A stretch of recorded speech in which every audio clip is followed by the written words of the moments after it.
నాగార్జున గారు పాపం నిజంగా చాలా ఈ విషయంలో చాలా బాధపడుతున్నారు. ఎందుకంటే బయట పాపం ఆయన చాలా నెగిటివ్ అయిపోతారు అబ్బా తనుజ గారిని తిడితే.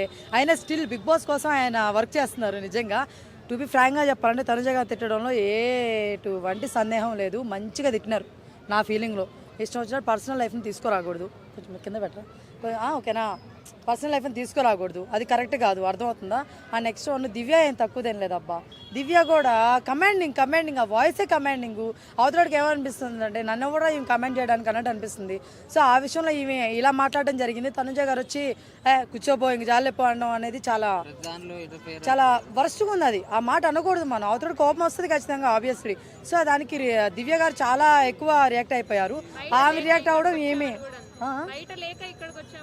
నేను అదే చెప్తుండే. కొంతమంది అన్నారు కాదు ఫస్ట్ తనుజ గారు నన్ను దివ్య అంటున్నారు. కాదు, నేను వినదైతే దివ్య గారు అన్నారు తనుజ గారు అన్నారు దివ్యాని, ఓకేనా? సో బయట పర్సనల్ విషయం తీసుకోరాకూడదు ఇక్కడికి. అర్థమవుతుందా లేదా? ఇప్పుడు బిగ్ బాస్ హౌస్లో నువ్వేమాడుతున్నావు దివ్య అంటే అది కరెక్ట్. అందుకని నీ బయట రివ్యూల గురించి అడగండి, నీకెందుకు? బయట చేతకాకి ఏడుకు వచ్చుంటే మరి పాప తనుజ నువ్వెందుకు వచ్చినావు? సీరియల్స్ ఉన్నాయి కదా మీకు, మరి మీరెందుకు వచ్చినట్టు? అర్థమవుతుందా? అలాంటి టాపిక్స్ వద్దు.